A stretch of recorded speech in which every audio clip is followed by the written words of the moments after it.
நாம் இந்த பதிவில் வக்கர பெயர்ச்சி அடையும் சனி பகவானால் ராசிக்காரர்களுக்கு ஏற்படும் சுப மற்றும் அசுப பலன்கள் என்ன என்பதனையும், அசுப பலன்கள் ஏற்படுமாயின் ராசிக்காரர்கள் செய்ய வேண்டிய பரிகாரங்கள் என்னென்ன, வழிபட வேண்டிய தெய்வம் யார் என்பதனை பற்றியும் விரிவாக காண்போம். உங்கள் வாழ்வில் வளமும் நலமும் செல்வ செழிப்பும் பெற்று வாழ்வில் உயரிய நிலையை அடைய எல்லாம் வல்ல இறைவனை வேண்டி விரும்பி கேட்டுக்கொள்கிறேன். வாழ்க்கையில் கஷ்டங்களை மட்டுமே சந்தித்த சில ராசிக்காரர்களின் வாழ்க்கையில் புது மலர்ச்சியை தரப்போகிறார் சனி பகவான். இந்த பெயர்ச்சியின் போது சில ராசிக்காரர்களை வாழ்க்கையின் உச்சத்திற்கு கொண்டு செல்ல போகிறார். ஒருவர் செய்த கர்ம வினைகளுக்கு ஏற்ப பலாபலன்களை கொடுப்பவர் சனி பகவான். சனி பகவான் மனது வைத்தால் போதும், குப்பையில் இருப்பவர்கள் கூட கோபுரத்திற்கு செல்வார்கள். மன்னராக இருப்பவர்கள் கூட முடி துறந்து நாடு இழந்து நலன் போல அலைய வேண்டியதுதான். சிவனாக இருந்தாலும் யமனாக இருந்தாலும் சனியின் தண்டனையில் இருந்து தப்ப முடியாது. எல்லோருக்கும் ஒரே தீர்ப்புதான். அரசனை ஆண்டியாகவும் ஆண்டியை அரசனாகவும் மாற்றுவார். சனி பகவான் எல்லோருக்கும் கெடுதல் செய்ய மாட்டார். அவரவர் கர்ம வினைகளுக்கு ஏற்ப பலன்களை கொடுப்பவர். சனி பெயர்ச்சியால் யாருக்கெல்லாம் பாதிப்பாக இருந்ததோ அவர்களுக்கு சில நன்மைகள் நடைபெறப் போகிறது. சனி பெயர்ச்சியால் யாருக்கெல்லாம் சாதகமாக இருந்ததோ அவர்களுக்கு சில பாதிப்புகள் உண்டாகலாம். வருகிற ஜூன் மாதம் 30ஆம் தேதி சனி பகவான் கும்பராசியில் வக்கர பெயர்ச்சி அடையப் போகிறார். அதாவது எதிர் திசையில் நகரப் போகிறார். இந்த நிகழ்வானது ஜூன் மாதம் 30ஆம் தேதி இரவு 12:35 சனியின் சொந்த ராசியான கும்பராசியில் நடக்கப் போகிறது. நவம்பர் மாதம் 15ஆம் தேதி வரை சனி கும்பத்தில் வக்ர நிலையில்தான் பயணிப்பார். இப்படிப்பட்ட சூழ்நிலையில் சில ராசிக்காரர்களுக்கு சனி பகவானின் சிறப்பு அருள் கிடைக்கும். அதாவது இந்த ராசிக்காரர்களுக்கு வேலை மற்றும் வியாபாரத்தில் பதவி உயர்வு, சம்பள உயர்வு கிடைக்கலாம். வேலை இல்லாதவர்களுக்கு நல்ல வேலை கிடைக்கும். சனி பகவான் தற்பொழுது கும்பராசியில் உள்ள கடைசி நட்சத்திரமான புரட்டாதி நட்சத்திரத்தில் சஞ்சரிக்கிறார். அதன் பின்னர் நவம்பர் 15ஆம் தேதி மீண்டும் நேராக பயணிக்க உள்ளார். இப்படி வக்கர நிலையில் சுமார் 139 நாட்கள் சனி பகவான் பயணிக்க உள்ளார். சனி பகவான் வக்கரமாவதால் அதன் தாக்கம் அனைத்து ராசிகளிலுமே காணப்படும். அதுவும் சில ராசிக்காரர்களுக்கு பொற்காலமாக இருக்கப் போகிறது. மேலும் நிதி நிலையில் நல்ல உயர்வும் தொழிலில் நல்ல முன்னேற்றமும் ஏற்பட உள்ளது. திருமண வாழ்க்கையில் மகிழ்ச்சி அதிகரிக்கும். இனி உங்கள் ராசிக்கான பலன்கள் என்ன என்பதனை பற்றி காண்போம். கன்னி ராசி அன்பர்களே, சனி பகவானின் இந்த வக்ர சஞ்சாரம் உங்களுக்கு மிகுந்த நற்பலன்களை வழங்க இருக்கிறது.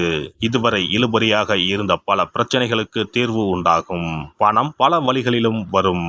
கடன்கள் கட்டுக்குள் இருக்கும். பழைய கடன் ஒன்றை பைசல் செய்வீர்கள். புதிய வேலை வியாபார முயற்சிகள் வெற்றியாகும். குடும்பத்தில் அன்பும் அமைதியும் நிறைந்திருக்கும்.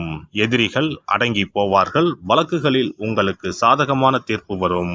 திருமணம் தள்ளி போனவர்களுக்கு இந்த காலகட்டத்தில் திருமணம் நிச்சயமாகும். புதிய முயற்சிகள் வெற்றி பெறும். அலுவலக ரீதியாகவும் நல்ல பெயர் புகழ் உண்டாகும். வேலையில் இருந்த சிக்கல்கள் தீரும். குரு பகவானின் பார்வை ராசிக்கு கிடைப்பதால் மழை போல் வரும் பிரச்சனைகளும் பனி போல் விலகும். பெண்களுக்கு இந்த காலகட்டம் மிகவும் நற்பலன்களையே கொடுக்கும். பொருளாதாரத்தை பொறுத்தவரை தன வரவுகள் தேவைக்கு ஏற்றபடி இருக்கும். ஆடை ஆபரண சேர்க்கை அதிகரிக்கும். கடன் பிரச்சனைகளுக்கு தீர்வு கிடைக்கும். வங்கி தொடர்பான கடன்கள் சாதகமாக அமையும். தடைப்பட்ட தன வரவுகள் கிடைக்கப் பெறுவீர்கள். புதிய மனை வாகனம் வாங்குவது தொடர்பான முயற்சிகள் ஈடேறும். கமிஷன் தொடர்பான துறைகளில் நல்ல லாபம் கிடைக்கும். உடல் ஆரோக்கியம் தொடர்பான இன்னல்கள் படிப்படியாக குறையும். எதிலும் சுறுசுறுப்புடன் செயல்படுவீர்கள். உடலில் அவ்வப்போது சோர்வு உண்டாகும். செரிமான உபாதைகள் ஏற்படலாம். ஒரு சில செயல்களில் தீவிரமான சிந்தனைகளை குறைத்துக் கொள்வது மனதிற்கு மட்டுமல்லாமல் உடல் ஆரோக்கியத்திற்கும் நன்மை தரும். குடும்பத்தில் மகிழ்ச்சி உண்டாகும். சுபகாரியம் தொடர்பான முயற்சிகளில் அலைச்சல்கள் ஏற்பட்டாலும் ஆதாயம் உண்டாகும். தாய் வழி உறவுகளிடம் கருத்துக்களை கூறும்போது விவேகம் வேண்டும். குழந்தைகளின் எதிர்கால செயல்பாடுகளில் அக்கறை செலுத்துவீர்கள். சகோதர வழியில் அனுகூலமான சூழ்நிலைகள் உண்டாகும். உடன் இருப்பவர்கள் பற்றிய புரிதல்கள் மேம்படும். உறவினர்கள் வழியில் கருத்து வேறுபாடுகள் குறையும். பெண்களை பொறுத்தவரை திட்டமிட்ட காரியங்களில் வெற்றி கிடைக்கும். கணவன் மனைவிக்கிடையே ஒற்றுமை நிலவும். தடைப்பட்ட சுபகாரியங்கள் நடைபெறும். வீட்டிற்கு தேவையான புதிய நவீன பொருட்களை வாங்கி மகிழ்வீர்கள். எதையும் செய்து முடிக்க முடியும் என்ற தன்னம்பிக்கை மனதில் அதிகரிக்கும். மனதில் இருக்கும் கருத்துக்களை வெளிப்படுத்தும் போது நபர்களின் தன்மைகளை அறிந்து வெளிப்படுத்தவும். குழந்தைகள் வழியில் ஒற்றுமையான சூழ்நிலை உண்டாகும். மனதிற்கு நெருக்கமானவர்கள் மீண்டும் உங்களை தேடி வருவார்கள். உத்தியோக பணிகளில் பொறுப்புகளும் மதிப்புகளும் அதிகரிக்கும். மாணவர்களை பொறுத்தவரை கல்வியில் நல்ல முன்னேற்றம் உண்டாகும். கல்வி ரீதியான சுற்றுலா பயணங்களால் அனுகூலமான பலன்கள் கிடைக்கும். மனதில் இருக்கும் குழப்பம் நீங்கி தெளிவு பிறக்கும். சில மாணவர்களுக்கு கல்வியில் எதிர்பாராத உதவிகள் கிடைக்கும். செய்முறை தேர்வுகளில் அலட்சியமின்றி செயல்படவும் வெளியூர் மற்றும் வெளிநாட்டு கல்வி வாய்ப்புகள் சாதகமாக அமையும். நண்பர்களின் ஆதரவின் மூலம் நன்மைகள் ஏற்படும். பணிபுரிவோருக்கு உத்தியோக பணிகளில் திறமைகளும் கௌரவமான பதவிகளும் கிடைக்கும். இடமாற்றம் தொடர்பான முயற்சிகள் கைகூடும். உத்தியோகத்தில் நிலுவைத் தொகைகள் கிடைக்கும். கடினமான காரியங்களையும் எளிமையாக செய்து முடிப்பீர்கள். செய்யும் பணிகளில் ஒருவிதமான சோர்வுகளும் கவனக்குறைவும் உண்டாகும். புதிய தொழில்நுட்பங்களை அறிந்து கொள்வீர்கள். வேலை நிமித்தமாக புதிய வாய்ப்புகள் தேடி வரும். வெளிநாட்டு தொடர்புகளின் மூலம் ஆதாயம் மேம்படும். வியாபாரிகள் தொழில் ரீதியாக மேற்கொள்ளும் பயணங்களால் அனுகூலம் உண்டாகும். கூட்டாளிகளுக்கிடையே இருந்து வந்த கருத்து வேறுபாடுகள் குறையும். வியாபார பணிகளில் மறைமுக எதிர்ப்புகள் விலகும். வியாபாரத்தை விரிவுபடுத்த புதுவகை சந்தை தொடர்பான தேடல் அதிகரிக்கும். வாடிக்கையாளர்களின் ஆதரவு மனதிற்கு திருப்தியை ஏற்படுத்தும்.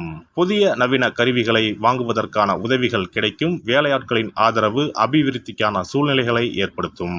அரசியல்வாதிகளை பொறுத்தவரை சாதகமான சூழ்நிலைகள் அமையும். மக்களின் ஆதரவு கிடைக்கும். மனதளவில் இருந்து வந்த கவலைகள் குறையும். புதிய முயற்சிகளில் எண்ணிய முடிவுகள் கிடைக்கும். உயர் பதவிகளில் இருந்து வந்த காலதாமதம் விலகும். கொடுத்த வாக்குறுதிகளை காப்பாற்றுவதன் மூலம் செல்வாக்கு மேம்படும். வெளிவட்டார தொடர்புகள் அதிகரிக்கும். தவறிப்போன சில வாய்ப்புகள் மீண்டும் கிடைக்கப் பெறுவீர்கள். சிவபெருமானுக்கு வில்வ இலைகளை சமர்ப்பித்து அர்ச்சனை செய்து வர செயல்பாடுகளில் இருந்து வந்த தடைகள் விலகும். அருகில் இருக்கும் எல்லை தெய்வத்தை சனிக்கிழமை தோறும் நல்லெண்ணெய் தீபம் ஏற்றி வழிபட சிக்கலான பிரச்சனைகள் விரைவில் அகலும். சிறப்பு பரிகாரம். நவ கிரகங்களில் சனி பகவான் நீதி தவறாதவர். அவரவர் கர்ம வினைகளுக்கு உரிய பலனை தவறாமல் வழங்குபவர். பொதுவாக சனி பெயர்ச்சி என்றாலே எல்லோரும் பயப்படுவார்கள். அப்படி பயப்பட வேண்டிய அவசியமே இல்லை. சனி பகவானால் பாதிப்புகள் ஏற்படும் பட்சத்தில் பாதிப்பில் இருந்து விடுபட பல எளிய பரிகாரங்கள் உள்ளன. ஒரு கைப்பிடி பச்சரிசியை எடுத்துக்கொண்டு அதை நன்றாக பொடி செய்து கொள்ள வேண்டும். பிறகு சூரியனை வழிபட வேண்டும். சூரியனை வழிபட்ட பிறகு குளக்கரையிலோ மரத்தின் அடியிலோ உள்ள விநாயகரை 3 முறை வலம் வந்து வழிபட்டு விட்டு பொடி செய்த பச்சரிசி மாவை தரையில் போட வேண்டும். அப்படி போடும் மாவை எறும்புகள் எடுத்துச் செல்லும். குறிப்பாக வன்னி மரத்தின் அடியில் இருக்கும் விநாயகரை வலம் வருவது மிகவும் விசேஷம். இந்த பரிகாரத்தை எப்போதுமே தொடர்ந்து செய்வது மிகவும் நல்லது.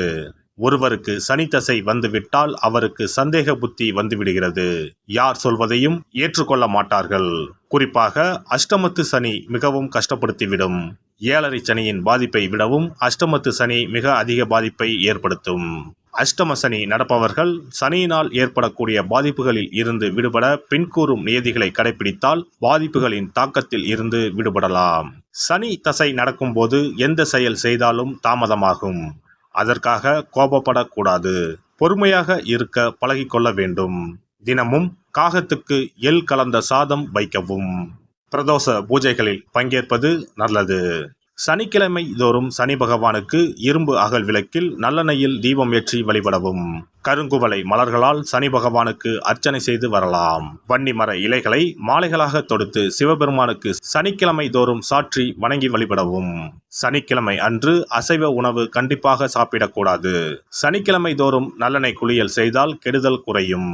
விநாயகர் வழிபாடு செய்யலாம். அனுமன் வழிபாடு சனி பகவானின் தொல்லைகளை குறைக்கும்.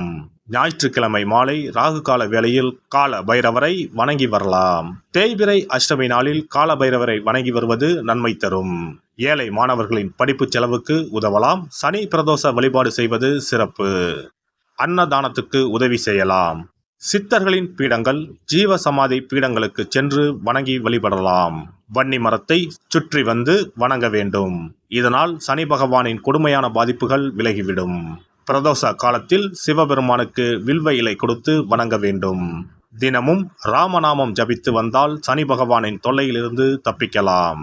கால்கள் இல்லாமல் நடக்க இயலாதவர்களுக்கு இயன்ற உதவியை செய்யலாம். இந்த வழிமுறைகளை முறையாக கடைபிடித்து சனியினால் ஏற்படக்கூடிய பாதிப்புகளின் தாக்கத்தில் இருந்து விடுபடலாம். எல்லாம் வல்ல இறையருளால் நீங்களும் உங்கள் அன்பு குடும்பமும் உடல் நலம், நீலாயுள், நிறை செல்வம், உயர் புகழ், மெய்ஞானம் ஓங்கி வாழ்க வளமுடன். இந்த வீடியோ பதிவு உங்களுக்கு பிடித்திருந்தால் லைக் பண்ணுங்க, கமெண்ட் பண்ணுங்க, ஷேர் பண்ணுங்க. மறக்காம சப்ஸ்கிரைப் பண்ணுங்க. பக்கத்துல இருக்கிற பெல் பட்டனை கிளிக் பண்ணுங்க. நன்றி, வணக்கம். ஓம் நமச்சிவாய. சிவாய நம.